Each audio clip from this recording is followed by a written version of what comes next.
बदर में बुरी तरह शिकस्त के बाद मक्के के काफिरों ने 3,000 फौज तैयार मुसलमानों पर हमले के लिए मक्का से रवाना हुए। मुसलमानों ने मदीना डिफेंस के लिए 1,000 फौज तैयार की। अब फिर वही बदर वाला सिस्टम था कि काफिरों का फौज मुसलमानों से 3 गुना ज़्यादा। इस बार काफिरों के फौज में एक टैलेंटेड और यंग आदमी था जिसका नाम था खालिद। रसूलुल्लाह सल्लल्लाहु अलैहि वसल्लम ने मदीना के अंदर रहकर लड़ाई करने का मशवरा दिया, लेकिन ज़्यादा सहाबों ने यह मशवरा दिया कि मदीना से निकलकर ऊपर डेजर्ट में लड़ाई करनी चाहिए। रसूलुल्लाह सल्लल्लाहु अलैहि वसल्लम ने अपनी राय छोड़कर मेजोरिटी की राय मानी। 1,000 सहाबा लड़ाई के लिए रवाना हुए। रसूलुल्लाह सल्लल्लाहु अलैहि वसल्लम ने इस फौज को 3 ग्रुप में डिवाइड किया, मुहाजिरीन, हजरज और औस।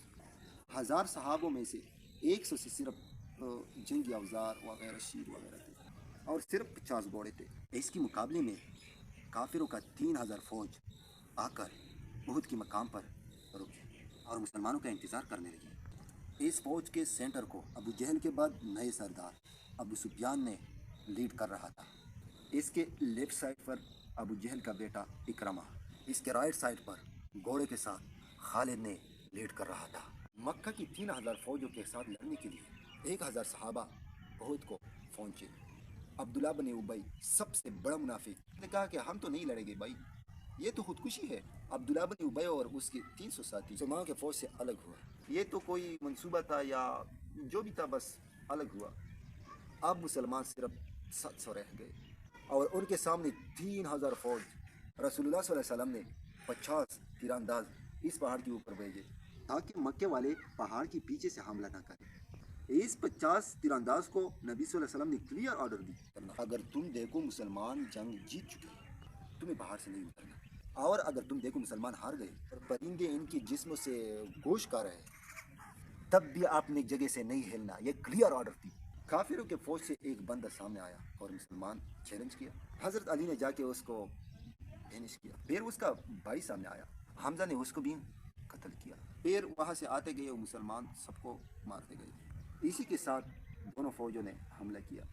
पहली लड़ाई थोड़ी सख्त थी, फिर आहिस्ता आहिस्ता मुसलमानों ने उनको क्रश दी और मक्के वाले हौसला हारने लगे। थोड़ी देर के बाद बदर की तरह मैदान से भागने लगे। क्लियरली ऐसा लग रहा था कि मुसलमान जंग जीत चुके हैं। इसलिए पहाड़ पर खड़े 50 तीरंदाज से 41 तीरंदाज जीत के एक्साइटमेंट में माल इकट्ठा करने के लिए नीचे उतर गए। पहाड़ के ऊपर सिर्फ 9 तीरंदाज रह गए। एग्जैक्ट इसी टाइम का खालिद ने इंतजार कर रहा था से वो नीचे उतरे। खालिद घुड़सवारों को लेकर पहाड़ के पीछे लाइटिंग स्पीड के साथ आए, हमला किया। No, the game is completely change. मुसलमान जीती हुई जंग के बजाय दो फौजों के दरमियान फंस गए। आहिस्ता आहिस्ता बहुत से सहाबा शहीद होने लगे। मुसलमानों का मेन जनरल हजरत हमजा रज़ियल्लाहु अन्हु को एक हबशी गुलाम वाहशी ने शहीद कर दिया। दोनों फौजों लड़ने के दौरान एक अफवाह फैल गया कि मोहम्मद सल्लल्लाहु अलैहि वसल्लम को शहीद कर दिया गया। यह अफवाह इसलिए फैली जब खालिद बिन वलीद ने पहाड़ के पीछे से हमला कर रहे थे, उन्होंने से एक ग्रुप ने मोहम्मद सल्लल्लाहु अलैहि वसल्लम कैंप पर हमला कर दिया। वहाँ पर मोहम्मद सल्लल्लाहु अलैहि वसल्लम प्रोटेक्ट के लिए सिर्फ 9 लोग थे। लड़ाई यहाँ तक गई कि मोहम्मद सल्लल्लाहु अलैहि वसल्लम की दांत मुबारक शहीद हो गई। हजरत तन्हा और सहाबा उनको बचाए रखा। 9 में से जब 7 शहीद हो गए तो काफिर को लगा कि हमने हजरत मोहम्मद सल्लल्लाहु अलैहि वसल्लम भी शहीद कर दिया, क्योंकि उन्होंने मसद बनी उमैर को शहीद कर दिया कि उनका सूरत मोहम्मद सल्लल्लाहु अलैहि वसल्लम के साथ मिलती जुलती थी। इतने में मुसलमानों का फौज वहाँ से निकल कर पीछे हटे और रसूलुल्लाह सल्लल्लाहु अलैहि वसल्लम को प्रोटेक्ट करके पहाड़ के ऊपर ले गए। पहाड़ के ऊपर दोबारा फॉर्मेशन बनाई और लड़ाई के लिए खड़े हो गए। मक्के वाले घोड़े पहाड़ के ऊपर चढ़ नहीं सकते थे और बाहर घोड़ों की उनकी स्पीड बहुत स्लो हो सकते थे।